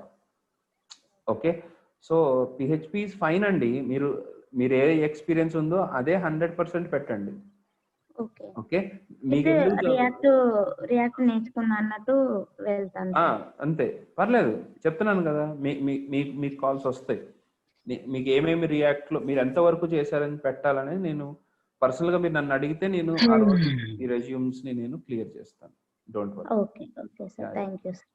No issues. Literal గా వి విల్ టాక్, మనం మాట్లాడుకుందాం. యాక్చువల్గా నేను ఒక PHP డెవలపర్ని వర్డ్ ప్రెస్ కస్టమైజేషన్ కోసం వెతుకుతున్నాను. ఇఫ్ యూ వాంట్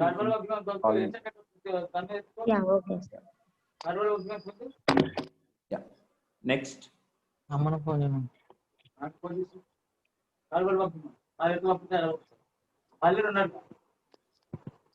ఎవరైనా మాట్లాడాలనుకుంటే please raise your hand.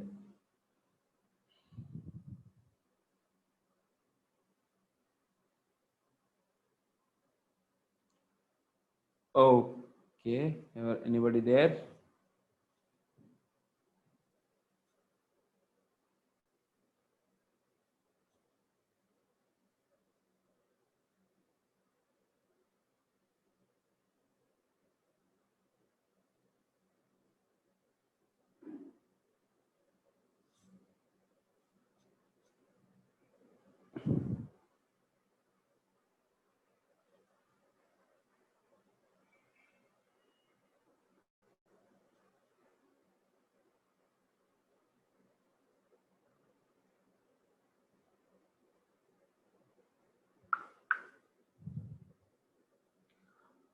Okay guys, that's it for today.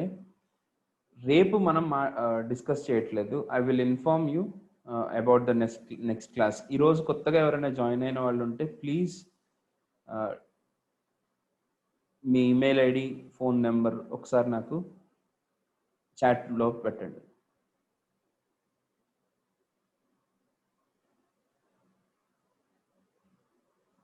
Kumar, it will take 2 months Kumar, 100%. 2 months కంటే ముందు అయితే కంప్లీట్ అవ్వదు, 80% కంప్లీట్ అవ్వదు. అండ్ మోర్ ఓవర్ అంతకంటే ఎక్కువ టైం తీసుకునే థాట్లో కూడా లేను. 2 months is my target.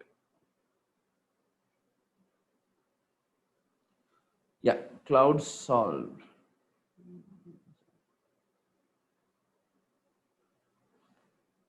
Unmute చేశానండి మిమ్మల్ని, చెప్పండి. సార్ ఇప్పుడు రెడెక్స్లో మిడిల్ వేస్ కూడా వస్తాయి సార్, మీరు రెడెక్స్ థంక్ అనేది మిడిల్ వేర్ అండి. Thunk is middleware sir. అంటే ఇప్పుడు న్యూగా రెడెక్స్ సాగా అంటున్నారు, అదేంటి అడ్వాన్స్డా లేకపోతే? అడ్వాన్స్డ్ ఏనండి. Saga is an advanced way of implementing asynchronous functions, but I'm not much in to the saga. Okay, నేనైతే సాగాలో ఎక్కువ వర్క్ చేయలేదు. Most of my work is completely with callback functions and thunk. Saga నేను ఇప్పుడైతే promise చేయలేను. I have to check it out డెఫినెట్గా.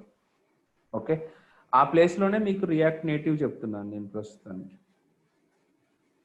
యాక్చువల్గా సాగా ఎక్కువ అడుగుతున్నారా? మనకి టైం ఉంది కాబట్టి రియల్ టైంలో అంటే కంపెనీలో అడుగుతున్నారు సార్, రియాక్ట్ సాగా యూజ్ చేస్తున్నారంట. లేదండి, ఏమో వాళ్ళ అతి. కానీ నాకు తెలిసిన 99% కంపెనీస్ అన్నీ కూడా ఇదే ఇది థంకే వాడతాయి. సాగా ఈజ్ టూ మచ్, దాని ప్రాసెస్ చాలా ఎక్కువగా ఉంటుంది. ఎనీవేస్, మనం డిస్కస్ చేయాలంటే చేయొచ్చు, కానీ that is an additive course గానే పెట్టుకోండి, అడిటివ్ టాపిక్ గానే పెట్టుకోండి. కానీ మెయిన్ గా మనం కవర్ చేసేది మాత్రం థంక్. అంటే సార్ ఇప్పుడు మనకి థంక్ బాగా ఐడియా ఉంటే సాగా చేయొచ్చు అంటారా? చేసుకోవచ్చు. మీకు ఎక్కువ టైం పడుతుందండి అది. నేను ఒక టాపిక్ తీసుకున్నాను అని అంటే దాన్ని డీటెయిల్డ్గా చెప్పకుండా నేను పైన చెప్పలేను. అది నా వీక్నెస్ అన్నమాట. సో నేను ఒకసారి సాగా వెతుకున్నానంటే మొన్న ఎప్పుడో 2-3 వీక్స్ అయిపోతుంది అది. సో అట్లా నేను ఆపాల్సి వచ్చింది. అంటే మీరు పూర్తి మెచ్యూరిటీ రాదు మీకు ఆర్కిటెక్చర్ లెవెల్కి. ఓకే, సో కానీ ఏదైనా చెప్పడానికి అయితే చెప్తాను, కానీ మెయిన్గా మన అప్లికేషన్ కవర్ చేసేది మాత్రం, మన కోర్స్ కవర్ చేసేది మాత్రం థంకే. ఓకే, అంతే. Sure, but yes, I will definitely update those things. మీకు కావాలనుకుంటే నేను చెప్తాను, but that is an additive thing అంతే. ఈ మధ్య మా ఫ్రెండ్ ఒక అబ్బాయి విప్రోలో చేస్తున్నారు సార్, అంటే ప్రాజెక్ట్ లో సాగా యూజ్ చేస్తున్నారంట, సాగా కూడా అడుగుతున్నారంట, అందుకని. షూర్ అండి, షూర్. అయితే నేను డిస్కస్ చేస్తాను దాన్ని. I will include that in it. Okay, fine అండి, fine. Okay sir. Yeah Suresh, చెప్పండి. ప్రవీణ్ గారు, ఒక క్వశ్చన్ అండి, అంటే ఇన్ జనరల్ క్వశ్చన్ అది. నేను చదువుతూ ఉంటే రియాక్ట్ ఒకటి మనకు జనరల్ గా class based components, functional components అన్నారు కదా. సో అంటే ఇప్పుడు ప్రెసెంట్ గా ఏది యూజ్ చేస్తున్నారండి ఎక్కువ ప్రాజెక్ట్స్ లో? అంటే ఏమన్నా డిప్లికేట్ అయిపోతుందా ఈ క్లాస్ బేస్డ్ కాంపోనెంట్ అంటే ఫంక్షనల్ కాంపోనెంట్స్ వచ్చినాయి కాబట్టి? అట్లా ఏమన్నా ఉంటుంది అంటారా? అట్లా అవ్వదండి, అలా అవ్వదు. ఎందుకంటే రోజు రోజుకి అంటే నేను మార్కెట్ ని బట్టి చెప్పగలుగుతాను, కానీ నేను నాకైతే జాన్ పాప ఫోన్ చేసి చెప్పలేదు ఇది తీసేస్తున్నాం అని. కానీ సో పాయింట్ ఏంటంటే క్లాస్ బేస్డ్ కాంపోనెంట్స్ లో మనకి లైఫ్ సైకిల్ మెథడ్స్ ఉంటాయి. మొన్న వర్షన్ లో కూడా కొత్త లైఫ్ సైకిల్ మెథడ్స్ ని ఇంట్రడ్యూస్ చేశారు. అసలు క్లాస్ బేస్డ్ కాంపోనెంట్స్ ని డెప్లికేట్ చేయాలి అని అనుకుంటే లైఫ్ సైకిల్ మెథడ్స్ ని ఎందుకు ఇంట్రడ్యూస్ చేస్తారు? Point number 1. Point number 2, functional components ఇప్పటికి బాగానే ఉన్నాయని మనకు అనిపించినా రేపు పొద్దున ఎలాంటి రిక్వైర్మెంట్ వస్తుందో మనకు తెలియదు. అలాంటప్పుడు క్లాస్ బేస్డ్ కాంపోనెంట్స్ మనకి ఉండాల్సిందే మన దీంట్లో. మేబీ స్టేట్ కోసం రిడక్స్ ఉన్నా సమ్ అదర్ పర్పస్, అంటే కన్స్ట్రక్టర్ ఫంక్షన్స్ కానీ ఇన్హెరిటెన్స్ విషయంలో కానీ. ఇన్హెరిటెన్స్ చేయలేం కదా మనం ఫంక్షనల్ కాంపోనెంట్స్ లో. అట్లా కొన్ని ఆస్పెక్ట్స్ లోకి ఆలోచిస్తే class based components are always there, will be always there. ఇప్పుడు మీరు యాంగులర్ లో తీసుకుంటే అవన్నీ క్లాసెస్ లోనే రాస్తారు. దాంట్లో very much what you say excited towards implementing inheritance అన్నమాట. కామన్ ఫంక్షనాలిటీస్ ని ఇన్హెరిటెన్స్ లో రాయడానికి వాళ్ళు ఎక్కువ ఇంట్రెస్ట్ చూపిస్తున్నారు. ఇక్కడ కూడా ఉన్నాయి, మన రియాక్ట్ లో కూడా అదే కాన్సెప్ట్ ఉంది. That is comes under HOC, higher order components అని మనం అంటాం. సో హైయర్ ఆర్డర్ కాంపోనెంట్స్ లో అచీవ్ చేస్తాము, but that will be easier అండి. క్లాసెస్ తోటి ఏంటంటే ఈజీ అవుతుంది. మీరు హైయర్ ఆర్డర్ కాంపోనెంట్స్ చూసిన తర్వాత ఏంది సార్ ఇది అని అంటారు అనమాట. లిటరల్ గా చెప్తున్నారు, సాంబార్ లో బిర్యానీ వేసినట్టు ఉంటుంది అది. ఆ కాంబినేషన్ దరిద్రంగా ఉంటుంది అంతే. కానీ క్లాసెస్లో చాలా సింపుల్గా అయిపోతుంది. అయినా సరే React is forcing us to write HOCs, higher order అట్లా. కానీ అది డెప్రికేట్ అవ్వదు. మీరు ఒకవేళ ప్రాజెక్ట్లో క్లాస్ కాంపోనెంట్స్ రాసిన నా వైపు నుంచి నేను చెప్తాను 100% అవి మీరు ఇంకొక 5-6 years వరకు కూడా యూజ్ చేసుకోవచ్చు. Okay, thanks. Yeah, next Sai Kiran చెప్పండి.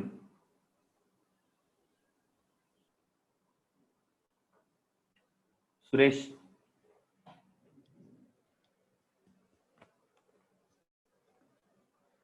ఓహో అన్మ్యూట్ చేయలేదా?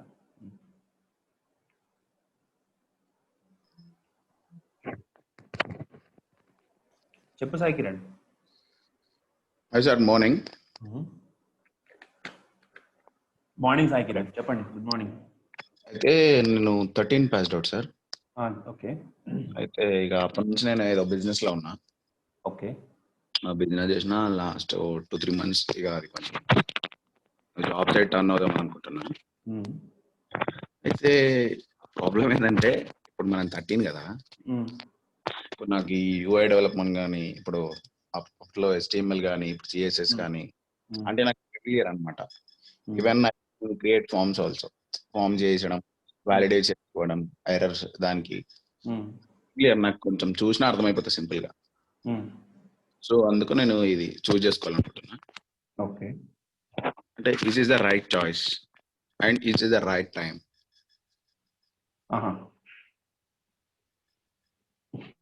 Okay. First of all right now I want to move to this industry, so that if it is a wrong question you can tell there's not problem. No మనం ఏమి cinema ఇండస్ట్రీకి జబర్దస్త్ లో acting చేయడానికి వెళ్ళట్లేదండి. మనం చాలా professional course తీసుకుంటున్నాం, చాలా professional గా ప్రోగ్రామర్ అవుదాం అనుకుంటున్నాం. అండ్ అది కూడా వయసుతో సంబంధం లేదు. ఇప్పుడు 40 సంవత్సరాల తర్వాత మనం ఆడలేము, 25 years తర్వాత మనకి హీరో ఛాన్సులు రావు, ఇట్లాంటి ప్రాబ్లం లేవు కదా. మనము ఒక ప్రోగ్రామ్, మీరు ఎక్కువగా ఎగ్జాగరేట్ చేసుకోకండి, తక్కువగా అనుకోకండి. తక్కువ అనుకోండి. కాకపోతే ఏంటంటే ఇప్పుడు మనం ఒక కోర్స్ నేర్చుకున్నామంటే మనం దానికి ఇప్పుడు మనం నేర్చుకున్నాం, మనకి ఇంటర్వ్యూస్ వస్తాయా, అండ్ దట్ టు ఇప్పుడు మనం ఎక్స్పీరియన్స్ అయితే పాస్ట్ ఎక్స్పీరియన్స్ ఎవరి one asking about at least of 2 to 4 years as I think. ఇప్పుడు మనం ఇది నేర్చుకున్న తర్వాత కొన్ని ప్రాజెక్ట్ చేసిన తర్వాత మనం ఆ 2 years ఎక్స్పీరియన్స్ గెయిన్ చేయగలుగుతామా? Okay. Okay. So first of all నేను చెప్పేది లెట్ మీ కంప్లీట్ ఇట్. ఇది ఒక మంచి ప్రొఫెషనల్ కోర్సు. దీన్ని మనము ప్రొఫెషనల్గా హ్యాండిల్ చేయొచ్చు.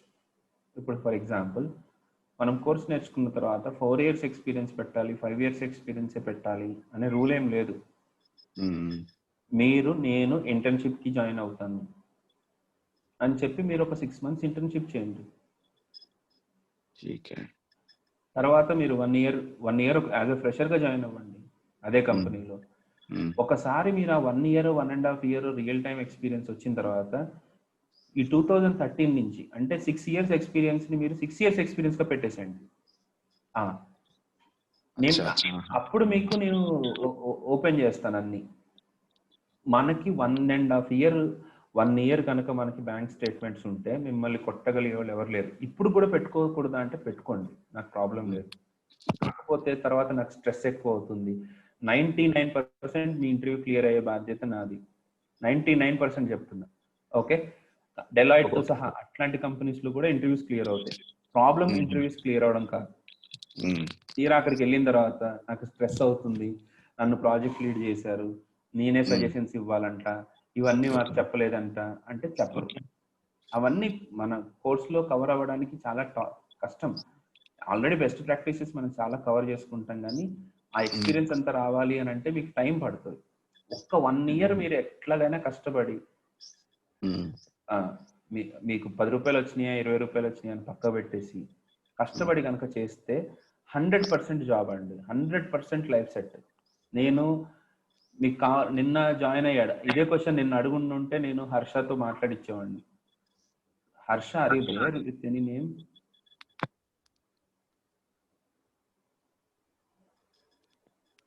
హర్ష ఊరికే నిన్న అటెండ్ అవుతానన్నాడు, అటెండ్ అయ్యాడు యాక్చువల్గా. నేను ఇదే మాట నిన్న అడుగుంటే నేను హర్షతోటే మాట్లాడిచ్చేవాడిని. Harsha was also the same వే.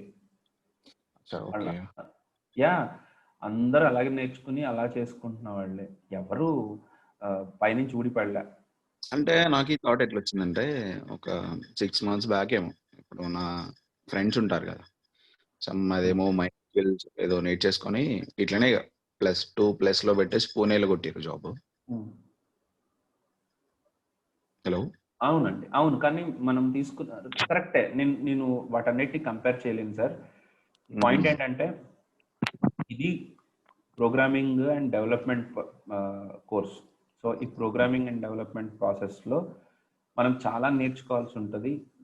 వాళ్ళు ఈజీగా కొట్టేశారు, వాళ్ళు ప్రాక్సీలు పెట్టుకున్నారా, లేకపోతే వాళ్ళు నిజంగా ప్రిపేర్ అయ్యారా, వాళ్ళకి వచ్చిన జాబ్ ఏంటి అనేది నేను అడగట్లేదు, నాకు అది తెలియదు కూడా. ఓకే, దయచేసి వాళ్ళ గురించి నాకు కంపేర్ చేయకండి దీంట్లో. కంపేర్ చేసిన అంటే ఇప్పుడు ఎవరి కేపబిలిటీ వాళ్ళది. ఇప్పుడు ఒక కోర్స్ ఒకడు 6 months పట్టిందంటే ఒకడికి 1 month పట్టొచ్చు. అది కేపబిలిటీస్ గురించి కాదు. కాకపోతే ఏంటంటే ఇండస్ట్రీలో అట్లాంటి పాసిబిలిటీస్ ఉన్నాయా? ఇఫ్ మనం కూడా చేసే ఛాన్సెస్ ఉన్నాయా, మనం ఫేక్ పెట్టినా కూడా? అట్లా డెఫినెట్గా ఉన్నాయండి, డెఫినెట్గా ఉన్నాయి. మీకు పాసిబిలిటీస్ ఉన్నాయి. మీరు ఇంకా మాట్లాడాలనుకుంటే ఒకసారి వెంకట్ గారికి ఫోన్ చేయండి, లేకపోతే నాకు ఫోన్ చేయండి. ఓకే, మీరు మాట్లాడండి. Of course straight forward questions కి మనం ఇక్కడ కంప్లీట్, మిగతా వాళ్ళందరూ వెయిట్ చేస్తూ ఉంటారు కదా. ఓకే, భాను, వానా say something? Hi sir, good morning. Very good morning. చెప్పు భాను. అది ఏం లేదు సార్, మనం ఇప్పుడు రియాక్ట్ జేఎస్ మీద వర్క్ చేస్తుంటే మనకి రియాక్ట్ జేఎస్ లో ఉన్న అన్ని కాంపోనెంట్స్ మీద గ్రిప్ ఉండాలని ఏం లేదు కదా సార్. అట్లా మనం ఈ ప్రాజెక్ట్ కి ఏమేమైతే యూజ్ చేసామో అవన్నీ మనం క్యాపబుల్ గా చెప్పగలిగితే మనకి ఇంటర్వ్యూ క్లియర్ చేయగలం కదా. అయితే రియాక్ట్ మీరు యాంగులర్ లో మాట అనుంటే నేను ఓకే అనేవాడిని. ఎందుకంటే యాంగులర్ లో చాలా ఉంటది కాబట్టి మీకు చాలా చెప్పాలి, మీరు ఆ మాట చెప్పొచ్చు. రియాక్ట్ లో ఫౌండేషన్స్ అనేవి సేమ్ ఉంటాయి, ఫండమెంటల్స్ అనేవి. ఓకే, సో డెఫినెట్ గా మీరు ఆల్మోస్ట్ అన్ని చెప్పాల్సి ఉంటుంది. ఓకే, అంత పెద్దది కాదు ఇది. ఓకే, కానీ అంటే నేను రియాక్ట్ ఫౌండేషన్ గురించి చెప్తున్నా. అదే ఇప్పుడు మీరు రౌటర్ ఉందనుకోండి, అసలు మీ అప్లికేషన్లో రౌటరే యూజ్ చేసి ఉండకపోవచ్చు, అండ్ రిడక్స్ అసలు వాడి ఉండకపోవచ్చు. మొత్తం అంతా ఇండివిజువల్ స్టేట్స్ మీదనే డిపెండ్ చేసుకుని ఉండొచ్చు. ఫామ్ హ్యాండ్లింగ్ చేసేటప్పుడు రియాక్ట్ హుక్ ఫామ్స్ కాకుండా మీరు ఓన్ ఫామ్స్ను వాడి ఉండొచ్చు. యాక్సియోస్ బదులు ఫెచ్ యూజ్ చేయొచ్చు. వీటిలో మనకు ఆ ఫ్లెక్సిబిలిటీ ఉంటుంది. కానీ వీటిని మాత్రం 100% చెప్పాలి. జేఎస్ఎక్స్ అంటే ఈవెంట్ హ్యాండ్లింగ్ ఎలా చేశారు, డేటాని ఎలాగా కాంపోనెంట్ నుంచి ఇంకొక కాంపోనెంట్కి తెచ్చుకున్నారు, ఇవి మాత్రం మనము ఆన్సర్ చేయాల్సి ఉంటుంది. ఓకే, సో అన్నీ మనం చేసి ఉండకపోవచ్చు అని అంటే నేను చెప్పాను కదా, ఈ లైబ్రరీస్ మనం వాడి ఉండకపోవచ్చు. But when it comes to foundation, yes we have to be అంటే లైఫ్ సైకిల్ మెథడ్స్ కానీ, లేకపోతే హుక్స్ కానీ, రెఫ్స్ కానీ, ఇవన్నీ మాత్రం 100% మనం చెప్పాల్సి ఉంటుందండి. ఓకే సార్, సో మీరు అవన్నీ కవర్ చేస్తారు కదా, fundamentals, hooks, JSX, APS. Okay, నేను అందుకని ఈ 2 స్లైడ్స్ సపరేట్గా ఎందుకు చేశాను అని అంటే, ఫౌండేషన్ వేరు, లైబ్రరీస్ వేరు. ఈ లైబ్రరీస్ నేను నా అప్లికేషన్స్లో వాడుకుంటున్నాను కాబట్టి నాకు తెలుస్తున్నాయి. ఇప్పుడు నన్ను మీరు ఫార్మిక్ మీద ఏదైనా డీప్గా ఒక క్వశ్చన్ అడిగారు అనుకో, నాకు తెలియదు. రిడక్ ఫార్మ్స్ అని ఇంకొకటి ఉంది, ఫామ్ హ్యాండిల్ చేయడానికి ఒక లైబ్రరీ. ఓకే, దాని మీద అడిగితే మళ్ళీ చెప్పగలుగుతాను, కానీ ఫార్మిక్ తెలియదు, నాకు వాడలేదు కాబట్టి. అలా మీరు ఆ పాయింట్ ఆఫ్ వ్యూలో మీరు ఆర్గనైజ్ చేసుకోవచ్చు. రిడక్స్కి కూడా ఆల్టర్నేట్ ఉంది యాక్చువల్గా. ఓకే, కంటెక్స్ట్ ఏపీఐ తోటి చేయొచ్చు పనులు. కంటెక్స్ట్ ఏపీఐ యూజ్ చేయలేదండి, నేను రిడక్స్ యూజ్ చేశానని చెప్తాను. అలా. ఓకే, ఓకే కానీ సార్. ఒక్క నిమిషం యాంగులర్ కంటే కూడా మనం రియల్ టైంకి క్లోజ్గా మనం నేర్చుకోగలిగేది రియాక్టే. రియాక్ట్లో ఏమవుతుంది అని అంటే బెస్ట్ ప్రాక్టీసెస్ కానీ పెద్ద పెద్ద అప్లికేషన్స్ కానీ అన్నిట్లోనూ సేమ్ ఉంటుంది. ఇప్పుడు మీకు లిటరల్గా మీరు ఒక కొత్త అప్లికేషన్కి వెళ్ళినా కూడా మీకు అంత కొత్తగా ఏం కనపడదు. You find easier for this, I'm sure for it. Yeah, చెప్పండి. మీరు అన్నారు కదా రియాక్ట్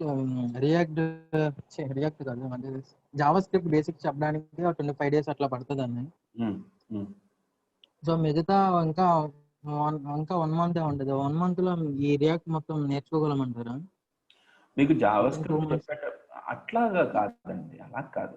ఇది జావా స్క్రిప్ట్ నేను అంత డీప్ గా చెప్పినప్పుడు ఇవన్నీ ఏమవుతుందంటే, ఇప్పుడు రెస్ట్ ఏపీఐ కాల్స్ ఉన్నాయి అనుకోండి, ఇది ఒకటే డే సరిపోతుంది నాకు. ఈ రెస్ట్ ఏపీఐ అండ్ యాక్సియోస్ అనేది ఒకటే డే సరిపోతుంది. ఆల్రెడీ అక్కడ మనము XML HTTP రిక్వెస్ట్ గురించి, ప్రామిసెస్ గురించి మనం చాలా డీటెయిల్గా డిస్కస్ చేస్తాం. రౌటింగ్ గురించి కూడా మనకి 2 days సరిపోతుంది. ఓకే, ఎందుకనంటే మనం ఆల్రెడీ ఆ ఫౌండేషన్ చాలా క్లియర్గా మనం ముందే తెలుసుకుంటాం అనమాట. ఈ వ్యాలిడేషన్స్ అన్నిటిని కూడా మనం ఆల్రెడీ ఈవెంట్ హ్యాండ్లింగ్లో మనం ముందే రాసుకుని పెట్టుకుంటాం జావా స్క్రిప్ట్లో. ఓకే, ఇక్కడికి వచ్చేసరికి ఈ లైబ్రరీని ఎలా వాడాలి అనేది మనకి తెలిస్తే సరిపోతుంది. మిగతాదంతా మనం ఆల్రెడీ చేసేసి ఉంటాం. రిడక్స్కి 1 week టైం పడుతుంది డెఫినెట్గా. మిగతావన్నీ కూడా తొందరగానే అయిపోతాయి. ఇవి తొందరగా అవ్వవు, మళ్ళీ ఇవన్నీ టైం టేకింగ్. సరిపోతుంది, ఆబ్వియస్గా సరిపోతుంది. ఓకే, సో ఆల్మోస్ట్ మీరు అన్ని కవర్ చేస్తారు. మీకు నాకు ఇంటర్వ్యూకి ఏమేమి యూజ్ అవుతాయో అన్ని టాపిక్స్ ప్లస్ ప్రాజెక్ట్ అన్ని డీటెయిల్స్ అన్ని కవర్ చేస్తారు with in the 2 months of period. Okay sir. Thank you. Yeah, ఇంకా Bhanu I think done, Suresh done, Sai is also done. Okay guys, thanks for joining మీ. రేపు క్లాస్ లేదు, రేపు యాంగులర్ క్లాస్ జరుగుతుంది, Angular demo ఉంటుంది. మీకు తెలిసిన వాళ్ళు ఎవరైనా యాంగులర్ కావాలనుకుంటే వాళ్ళు ప్లీజ్ అటెండ్. ఓకే, మనము మోస్ట్లీ డే ఆఫ్టర్ టుమారో మనం డిస్కస్ చేసుకోవచ్చు. ఓకే అండి, ఓకే. వాట్సాప్ చేస్తారు కదా సార్ డీటెయిల్స్? చేస్తాను. Okay sir. ఒక్క నిమిషం ఆగండి, ఒక్క నిమిషం ఉండండి, లైన్లోనే ఉండండి, నేను పాజ్ చేస్తాను.